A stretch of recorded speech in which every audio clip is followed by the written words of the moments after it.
What if I told you that the most brutal wars aren't fought on battlefields, but across a dining room table?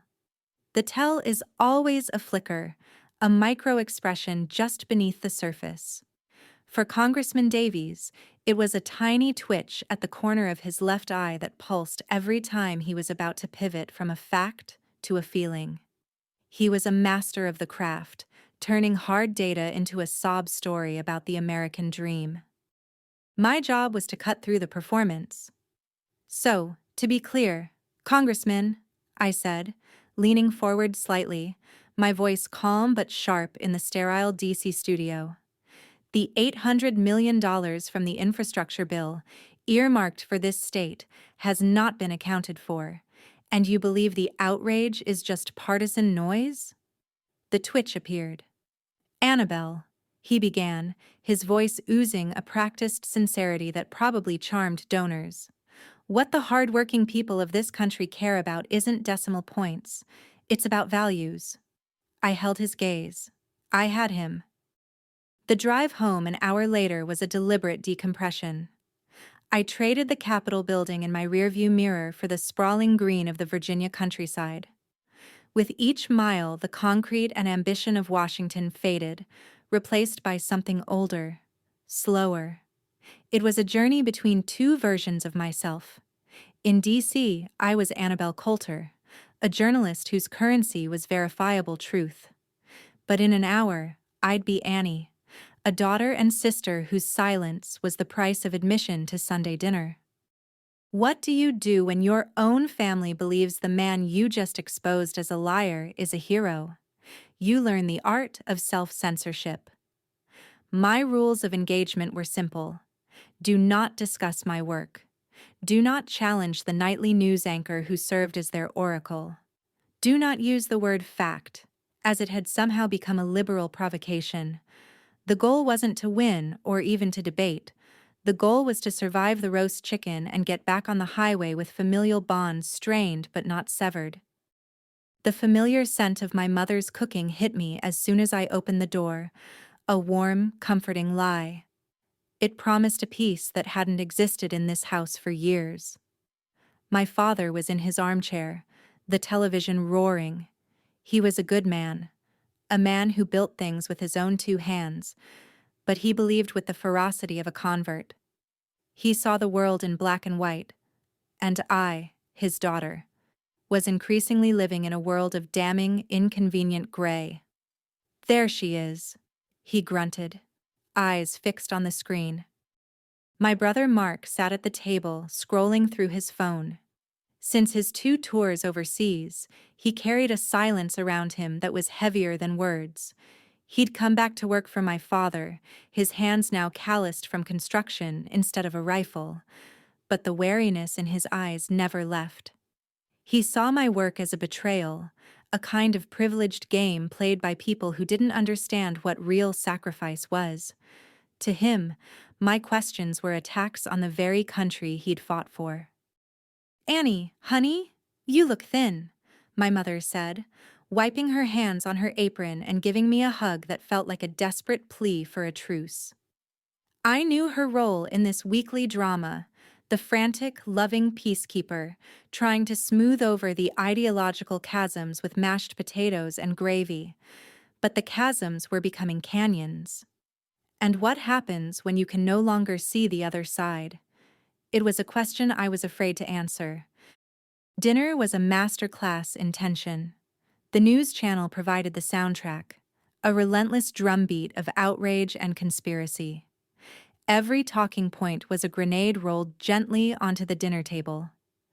I focused on my plate, cutting my chicken into meticulously small pieces. Then it came. The anchor on screen began a segment on unaccountable government spending, and the face of Congressman Davies filled the screen, looking earnest and wronged. "That's a good man right there," my father declared, pointing his fork at the television. "A patriot, and the liberal media is trying to crucify him." I felt Mark's eyes on me. He knew I'd been covering Davies. He was waiting. Was this the night I finally broke my own rules? I could feel the facts bubbling in my throat, the 800 million missing dollars screaming for release. I could dismantle their entire argument in 60 seconds. But then I looked at my mother's face, her expression tight with anxiety, and the words died. I picked up my water glass, the condensation cool against my skin. "The chicken is delicious, Mom," I said, the sentence costing me more than they could ever know. My father grunted in agreement, satisfied. The Cold War would continue. But as the congressman on the screen spoke of truth and values, I had to wonder, how many more Sundays could I sit here and pretend I didn't know the difference? Here's the thing about detonating a truth bomb. You imagine a clean, righteous explosion, but the reality is all shrapnel and collateral damage. My investigation into Senator Thompson went live on our website at 5 a.m. on Tuesday. For 3 days, it was a Category 5 hurricane in the media world. I had him. Bank transfers, sworn affidavits from 2 former aides, a paper trail that showed public funds being funneled into a luxury golf course development owned by his brother-in-law. It was airtight, a piece of journalism I was immensely proud of. My editor called it a career maker. Colleagues sent congratulatory texts, but as I drove home that Sunday, a knot of dread tightened in my stomach with every mile marker. There's a strange, dangerous naivete that lives in the heart of every estranged child. A small, stupid part of me hoped they would see the craft, that my father, a builder who respected solid foundations, would respect the architecture of my argument, even if he hated the conclusion. I hoped he'd say, "I don't like it, Annie, but I'll be damned if you didn't do your homework." That hope died the second I walked through the door. The house was silent. Not peaceful, but the pressurized silence of a held breath. The television was off. That was the first alarm bell. My father's news channel was the constant beating heart of this house. Its absence was more jarring than a scream. He sat in his armchair, not reading the paper, but staring at it as if it were an enemy he'd already defeated. My mother stood by the counter, her back to me, her shoulders rigid. "Dinner's almost ready," she said, her voice brittle. "No hug, no, you look thin." Mark was nowhere to be seen.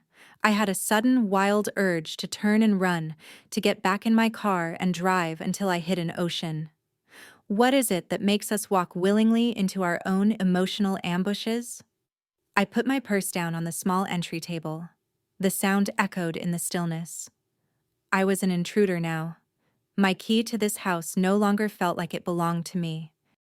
My father finally folded the local paper, the one whose headline had screamed, "Hometown hero Senator Thompson attacked by liberal media hit job." He placed it on the ottoman with deliberate care, and finally looked at me. His eyes, the same blue as mine, were cold stone. "How could you?" The question was quiet, which was so much worse than shouting. It was heavy with a disgust that seemed to sink the very air in the room. "Dad, it's my job. I had proof. I had documents." I started, my voice sounding weak and pleading even to my own ears. He held up a hand, silencing me. "Your job? Your job is to work for the enemy? To drag good men through the mud? We raised you better. The Coulter name meant something in this town.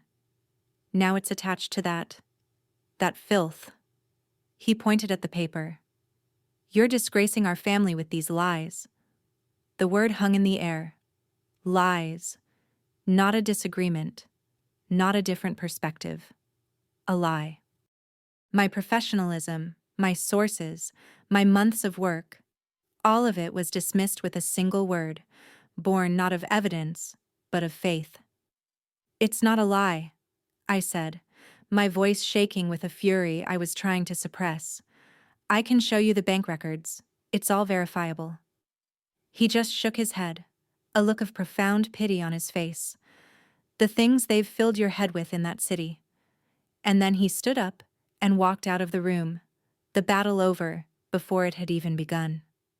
That was the moment I knew the Cold War was over. I hadn't just published a story. I had officially declared war on my own family. Do you know what it's like for your own mother to describe you as a storm? The call came on a Tuesday morning. Her voice had a thin, stretched quality, the sound of someone trying to keep a dozen fragile things from crashing to the floor. She told me about church, about how Mrs. Gable, a woman who had known me since I was christened, turned her back at the coffee hour. How two other women from her Bible study group fell silent and walked away when my mother approached. It wasn't an accusation, not directly. That wasn't my mother's way. It was a weather report from the front lines. People are just stirred up right now, honey. It's the story. It's got everyone talking.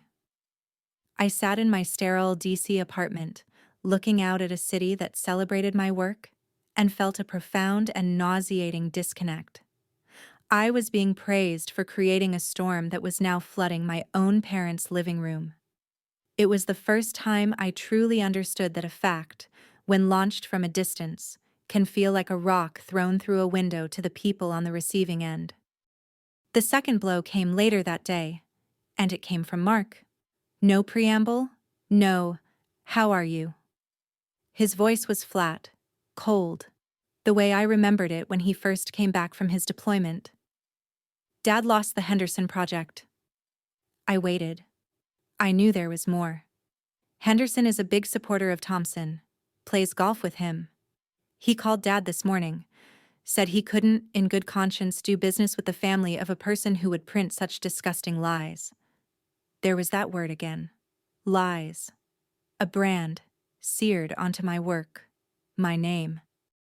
What could I say? That Henderson had a right to do business with whomever he chose?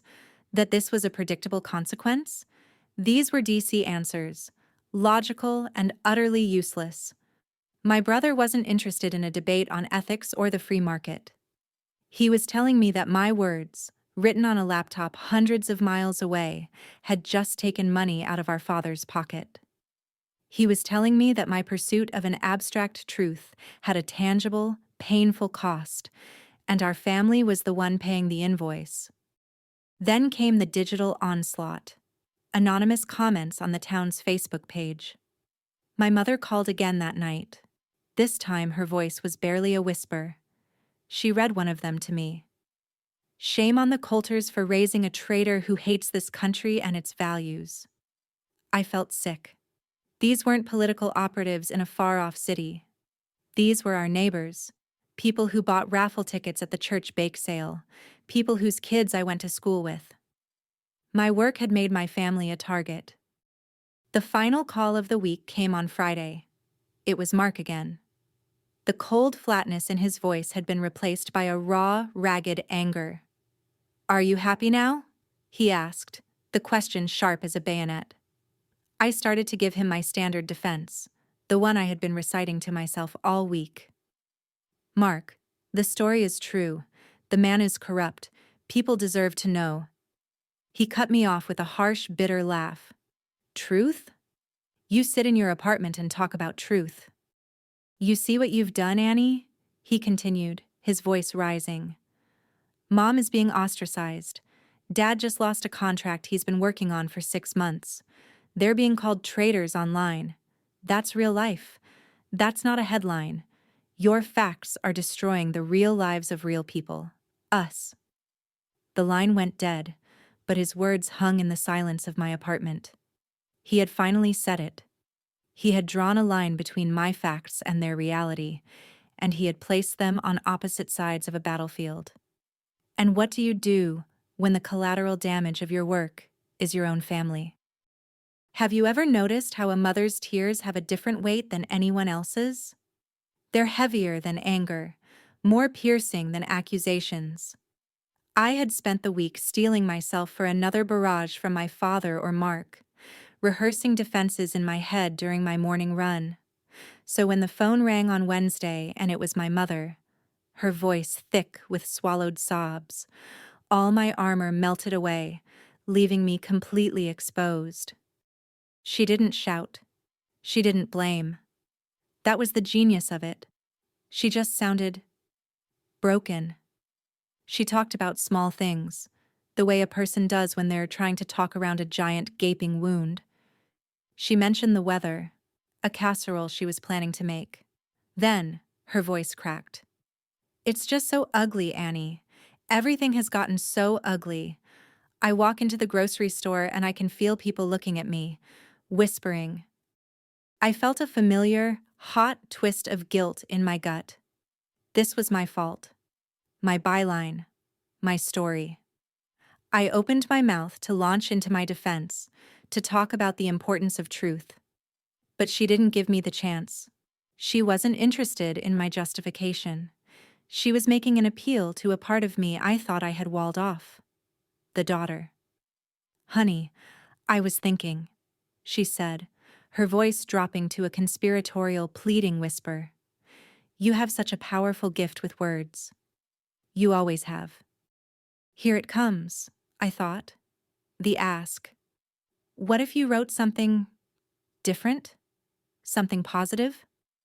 The silence on the line was a vacuum, pulling the answer from me. Mom, I don't write puff pieces. That's not what my publication does.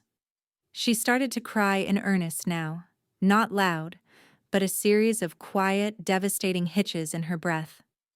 Not a puff piece. Something good. About our town, about the good people here. Remember the Founders' Day parade? Or the church's food drive? Just something to show them you're still one of us. That was it. That was the hidden blade in her bouquet of peace. It wasn't about the town. It was about me. About proving my loyalty, my belonging. It was a request for a performance of fealty, using the very skills that had caused the rupture in the first place. She was asking me to write a beautiful, soothing lie to paper over the ugly truth I had uncovered. She was asking me to use my voice not to inform, but to placate.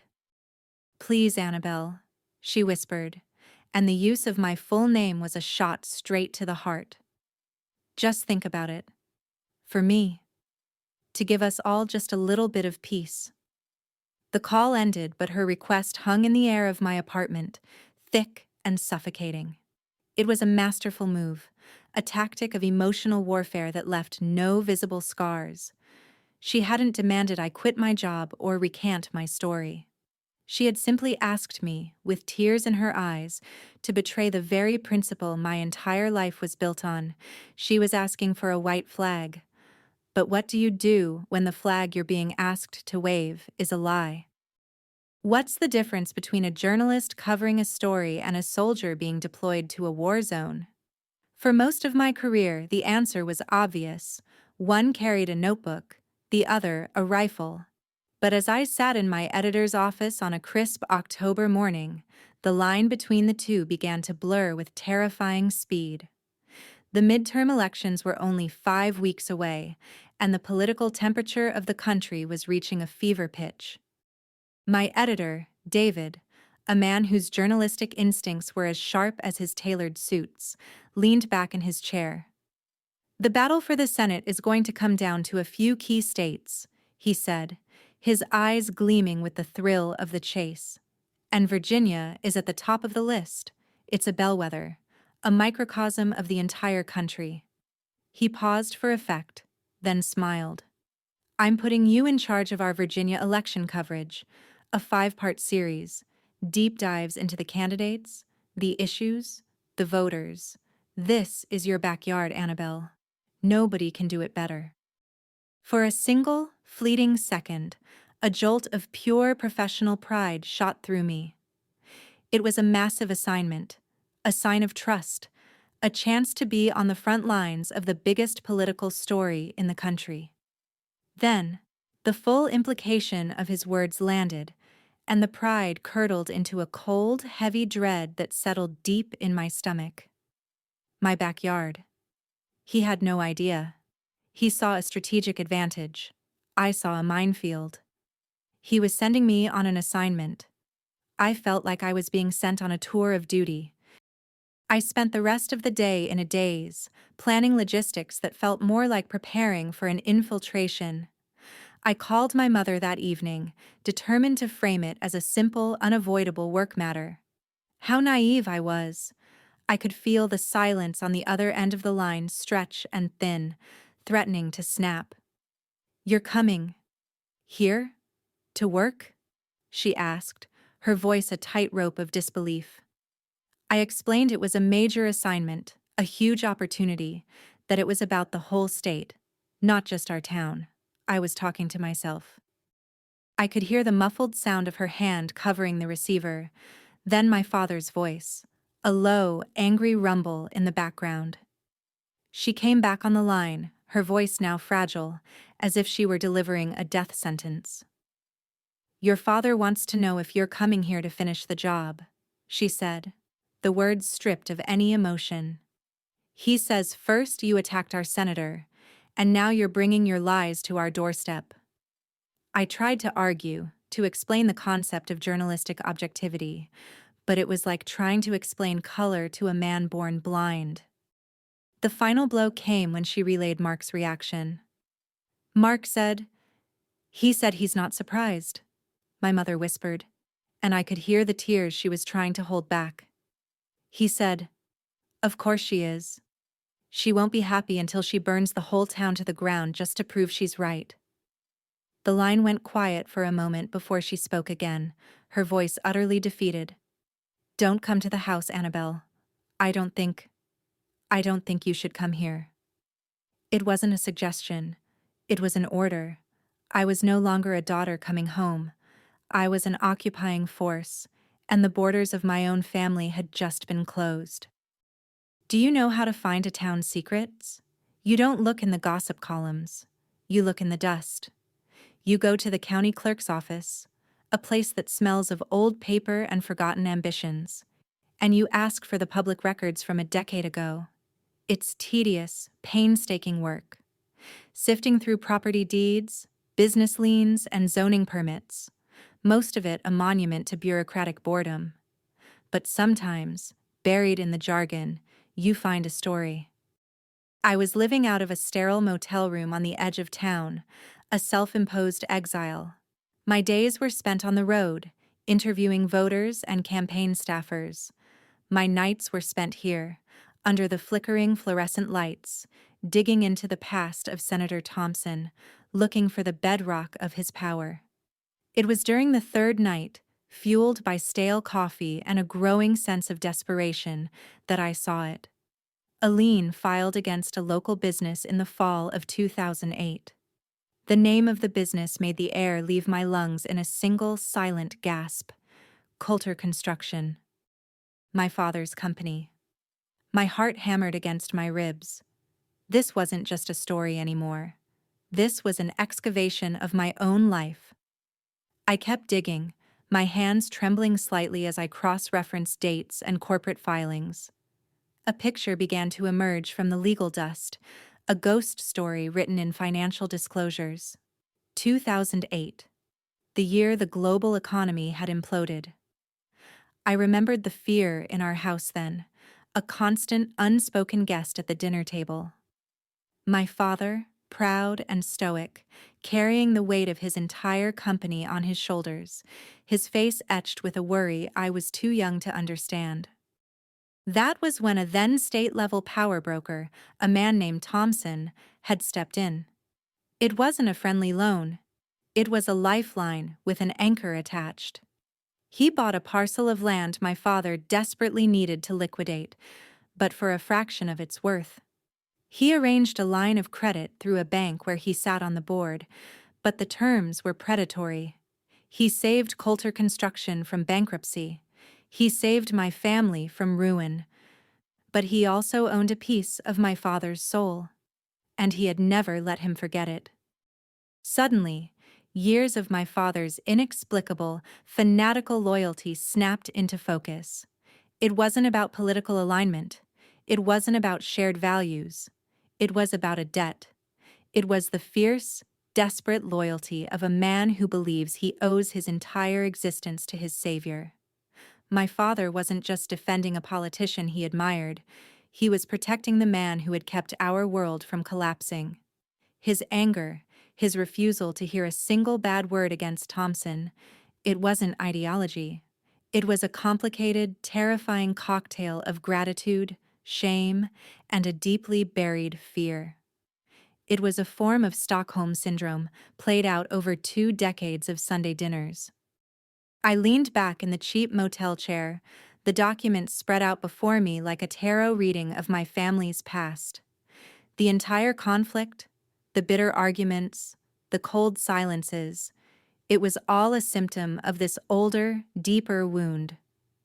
My father was a hostage to a decision he made out of desperation 15 years ago. My investigation wasn't just an attack on his hero, it was a threat to unravel the story he had told himself to survive the shame of that choice. And I, his daughter, was the one holding the scissors, ready to cut the thread. How does a man who builds houses for a living learn how to plant a bomb? He sends a text message, 2 words on my phone screen that landed with more force than a wrecking ball. Diner, now. There was no, "Hi, Annie," no, "Can we talk?" Just a summons, cold and absolute. I knew with a certainty that chilled the blood in my veins that he knew. In a town this small, secrets have the shelf life of fresh milk. Someone at the clerk's office had made a phone call. The fluorescent lights of the greasy spoon diner flickered over the worn red vinyl of the booths. It was a place layered with ghosts of a happier past, of post-football game milkshakes with my dad, of pancakes on my 10th birthday. He was already there, in a booth by the window, a cup of black coffee untouched in front of him. He looked smaller than I remembered, diminished, as if the anger holding him together was so dense it was collapsing him from the inside. His work-roughened hands were flat on the table, a builder's hands, now clenched like fists. I slid into the booth opposite him. The silence was a physical thing, a weight pressing down on my chest. He didn't look at me. He stared out the window at the passing traffic. "Janet from the county office is a friend of your mother's," he began, his voice a low, gravelly rumble. "She said you were in there for hours, pulling records from 2008, digging up graves." He finally turned his gaze on me, and his eyes were full of a terrible, unfamiliar fire. It wasn't just anger. It was the white-hot fury of absolute betrayal. My carefully constructed journalistic detachment crumbled. This was my father. "Dad, I wasn't digging up your grave. I was trying to understand," I pleaded, my voice barely a whisper. "I saw the deal. I saw what Thompson did to you. He didn't save you. He leveraged you. He owns you. This was never about politics for you, was it?" I thought, in my foolishness, that showing him I understood his secret would create a bridge. Instead, I had just handed him a torch to burn it down. A dark, bitter laugh escaped his lips. "You understand nothing," he hissed, leaning across the table, the scent of stale coffee and fury washing over me. "You, with your fancy education and your important DC job. You think you can read a piece of paper and understand what it took to keep a roof over your head? To keep your mother from having to... He couldn't finish. The shame was still that raw, even after 15 years. He saw my discovery not as empathy, but as the ultimate act of condescension. The daughter, judging the father. He leaned in closer, his voice dropping to a deadly quiet that cut through the diner's gentle hum. "So, I'm going to make this very simple for you. You have a choice to make. You can be a journalist, or you can be a Coulter. You can't be both." His eyes bored into mine, and I saw the finality in them. This was not a negotiation. If one single word about that old story about my business appears in your little hit piece, you are no longer my daughter. I forbid you from using the name that fed you to destroy it. Quit your job. You choose. Right now. Your work or your family. He stood up, his movements stiff, his face a mask of stone. He threw a $10 bill on the table. It fluttered down next to his cold coffee. He didn't say goodbye. He just turned and walked out, the little bell on the diner door chiming his exit.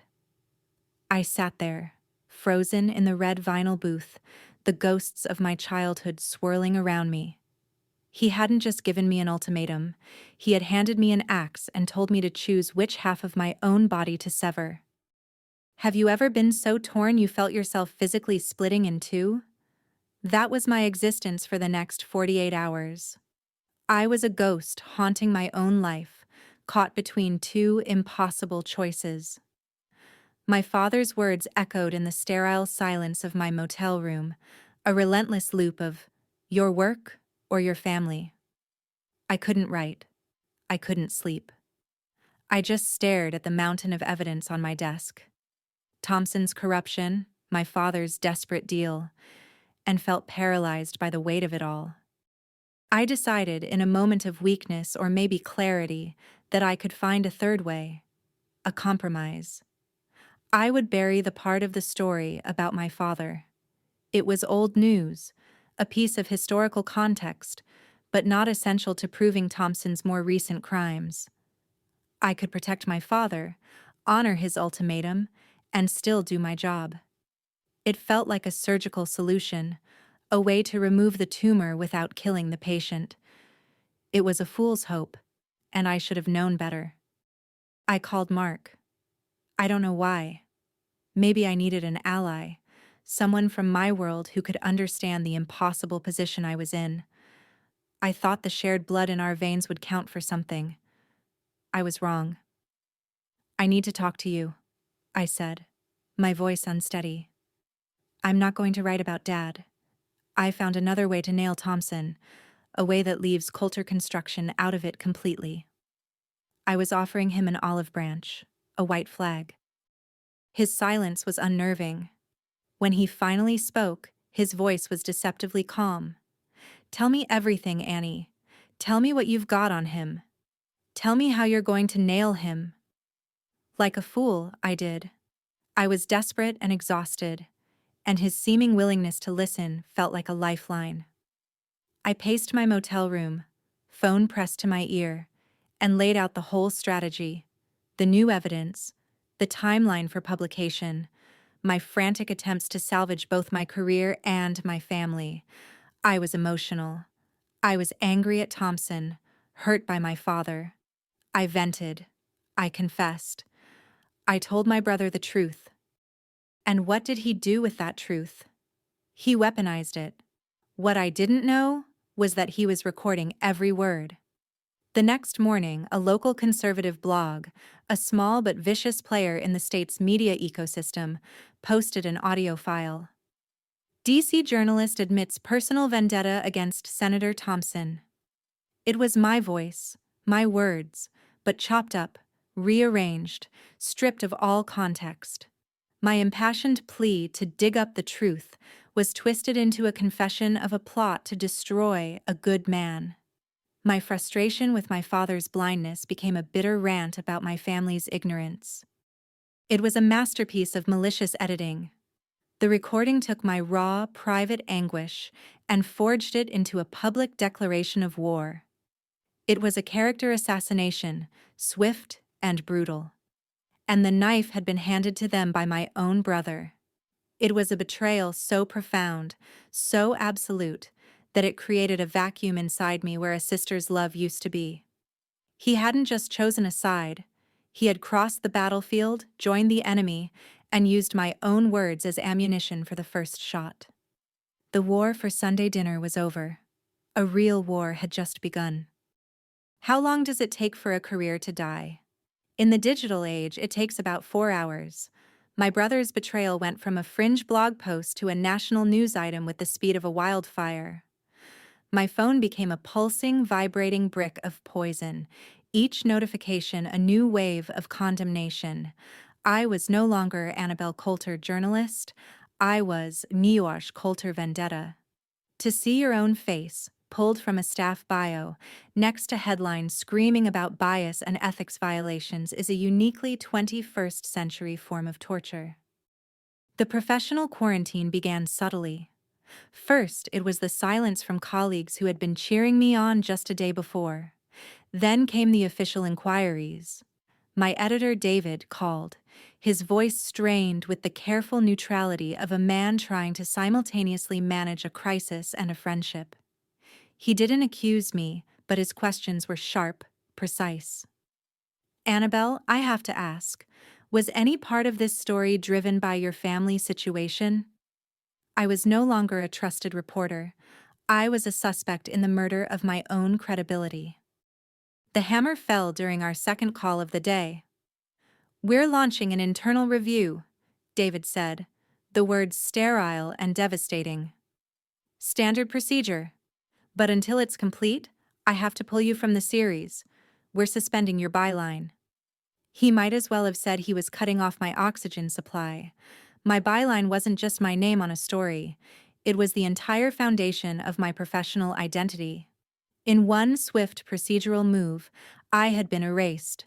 The very institution I had dedicated myself to was now holding me at arm's length, treating me like a contagion.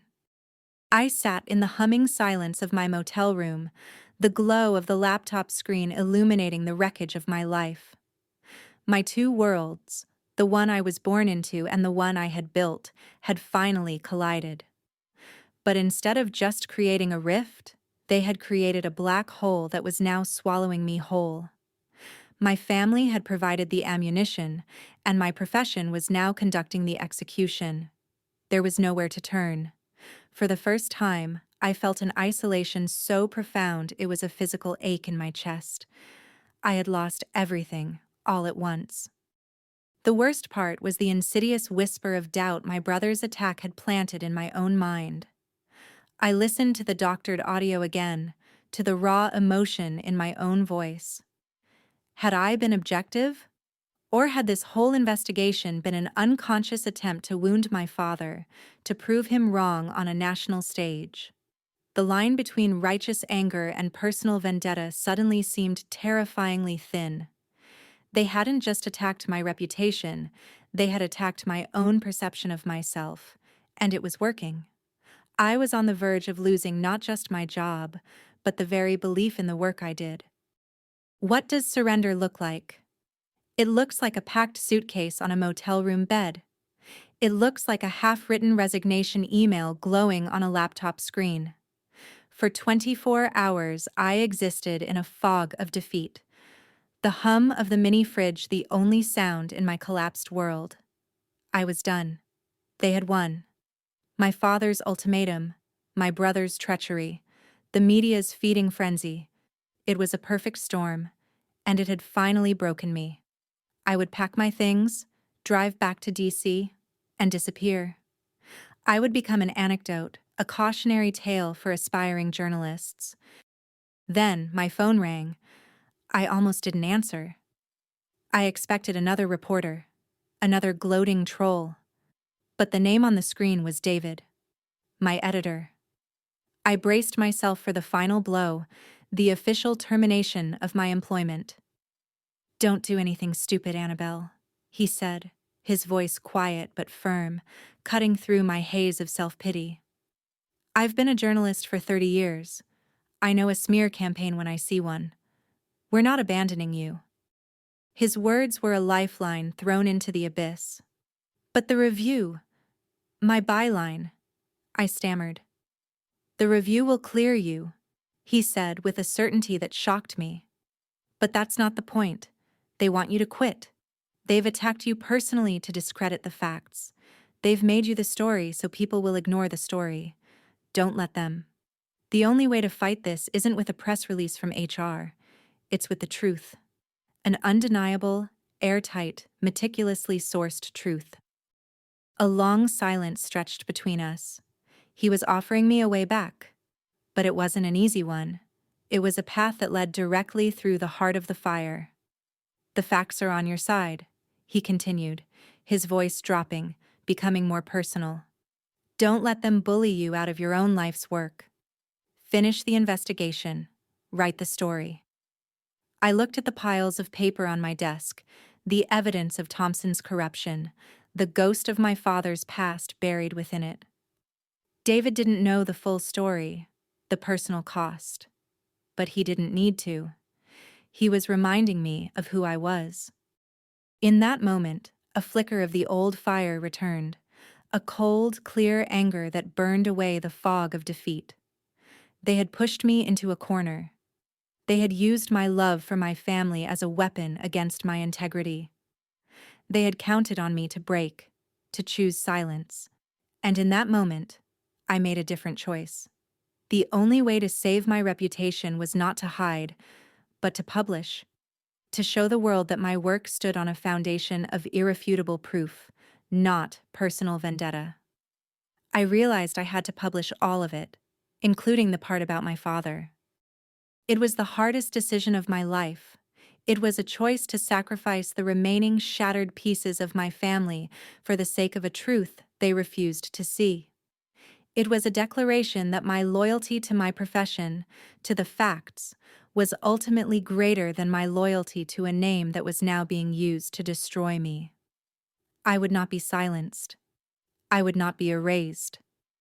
I deleted the resignation email, sat down at my desk, and began to write the final damning chapter of the story. I was no longer a daughter. I was a journalist with a deadline. What is the sound of a family breaking? It's not a shout. It's a click. The quiet, final click of a mouse sending a file to an editor. I hit publish at 5:47 in the morning from a sterile motel room that had become my entire world. There was no ceremony, no triumphant chord. There was only the hum of the air conditioner and the knowledge that I had just signed my own name on the death certificate of my life as a daughter. The final piece was a work of brutal, meticulous surgery. I had spent the last 36 hours in a fugue state, fueled by caffeine and a cold, clarifying rage. Every sentence was a brick. Every hyperlink to a scanned document was mortar.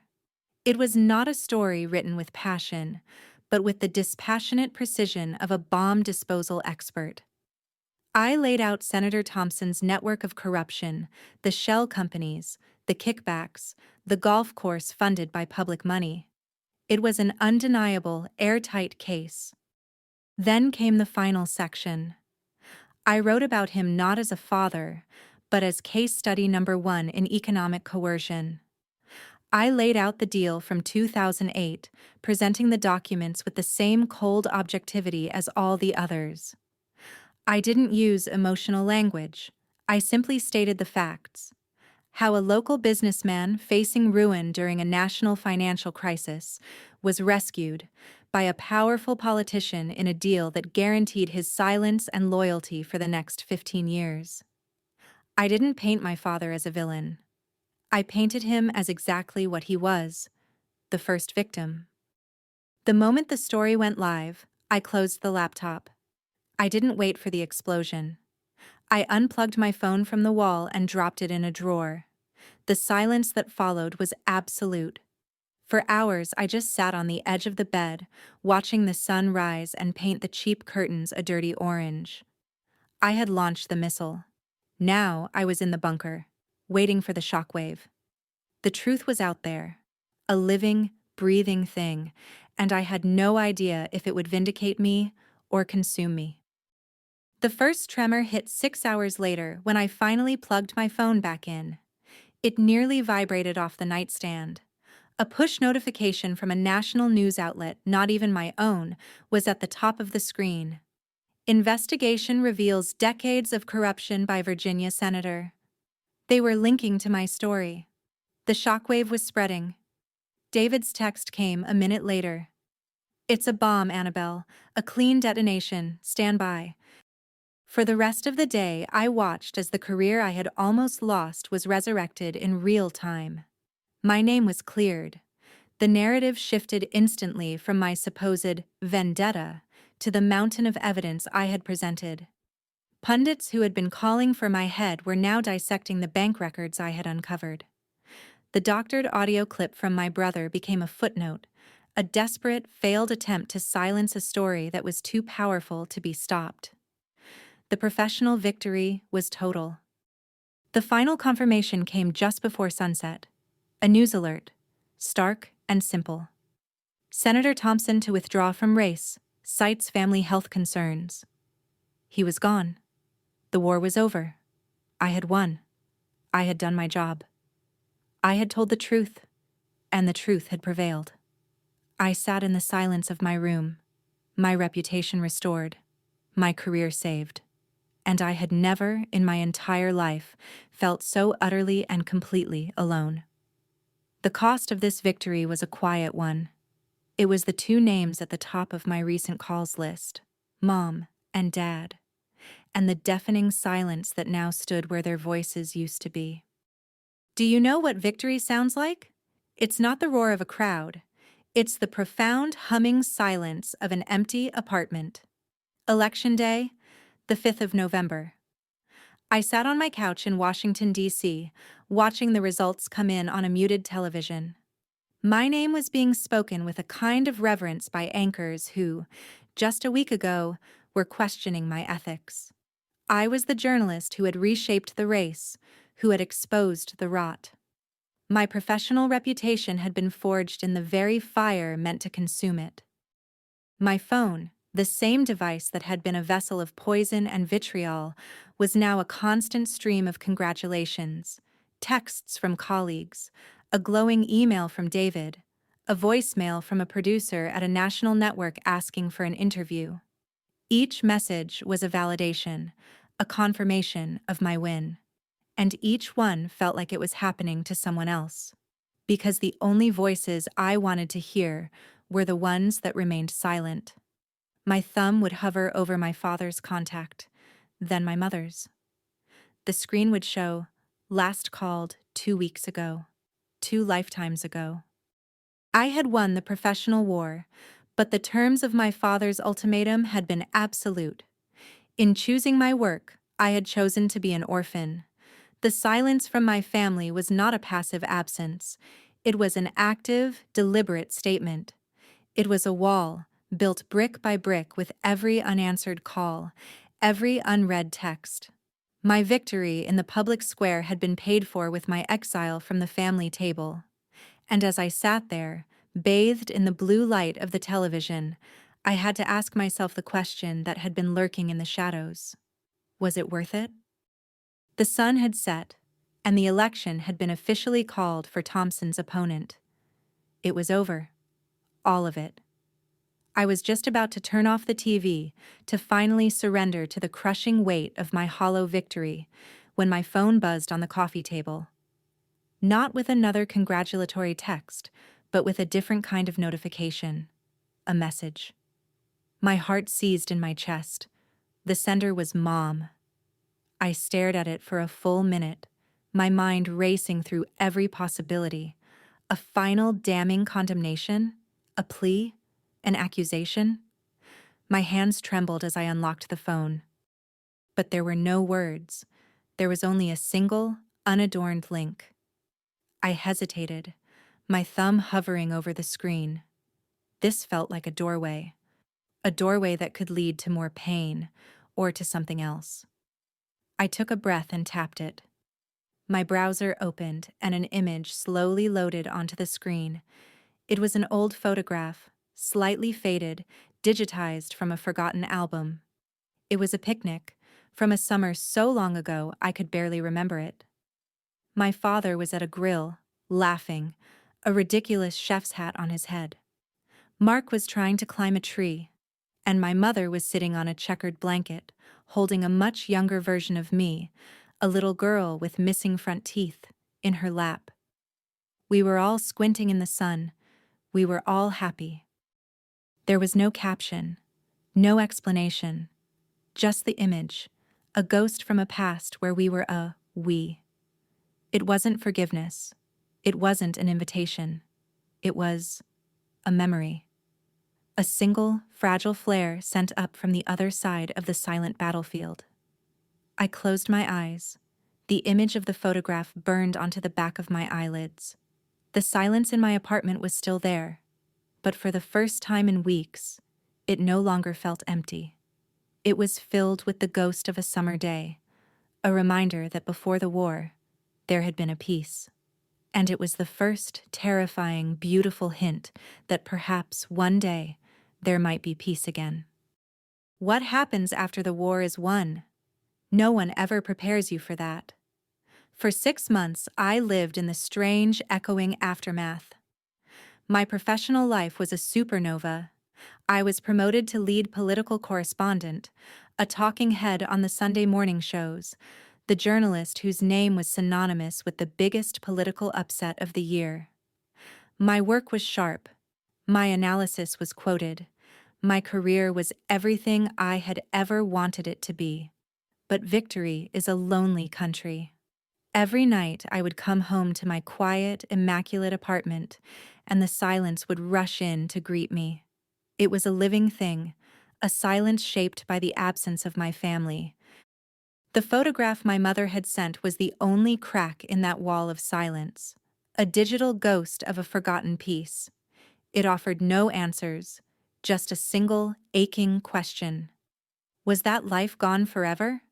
I had no idea. We existed in a state of mutual exile, separated by a chasm I had created with the truth. Then, one Tuesday in early December, after a particularly grueling segment on cable news, my phone buzzed with a text from a number I hadn't seen in half a year. It was from Mark. One word. Sorry. What do you do with a word like that? A word so small for a betrayal so vast. My first instinct was rage. Sorry? Sorry for recording me? For twisting my words? For selling me out to the entire world and nearly destroying my life? I wanted to type back a storm, a hurricane of pain and fury, but I didn't. I just stared at that single word.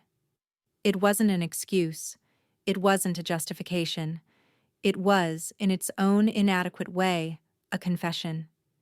It was the first sign of life from the other side, a white flag glimpsed through the smoke. It wasn't enough to heal the wound, but it was enough to make me believe that healing was, perhaps, no longer impossible. That one word is why I found myself driving down I-95 on Christmas Eve, with a light snow beginning to fall. I hadn't called. I had no plan. It wasn't a journey of reconciliation, it was a pilgrimage. I needed to see the place I had lost, to stand outside the walls of my own past. The closer I got, the heavier the memories became. Every exit sign, every familiar bend in the road was a ghost. I pulled into my hometown, a place now transformed into a parody of Christmas cheer. Lights twinkling on every lamppost, the festive scene a stark contrast to the cold knot of dread in my stomach. I parked across the street from the house. My house. There was a wreath on the door my mother would have made, its red ribbon a slash of color against the white snow. Light spilled from the living room windows, warm and golden, and I could see the silhouette of the Christmas tree inside. I could smell the wood smoke from the chimney. It was a perfect portrait of a family Christmas, a life that was continuing without me. I sat there for a long time, the engine off, the car growing cold, watching the silent play unfold through the window. A part of me wanted to put the car in drive and disappear back to the safety of my DC silence. Then, the front door opened. My heart stopped. A figure stepped out onto the porch, silhouetted against the light from inside. It was my father. He wasn't wearing a coat, just his usual worn sweater, and he stood with his hands in his pockets, looking out at the falling snow. He hadn't seen me. For a moment, he just stood there, a man I knew better than anyone in the world, and a man who was now a complete stranger. Then his eyes drifted across the street, and they found my car. He stopped. He didn't move. He just stood there, and I sat there, and the snow fell in the space between us. He didn't smile, but he didn't scowl either. The rage that had been a fire in his eyes at the diner was gone. In its place was something quieter, heavier. The look of a man who had also been living in the aftermath. He could have turned around and gone back inside, slamming the door on me one final time. But he didn't. He just stood on the porch and watched me. And in that long, silent gaze across a snow-covered yard, I understood. The battle was over. The war was done. And the long, cold, uncertain road to peace was, perhaps, just beginning.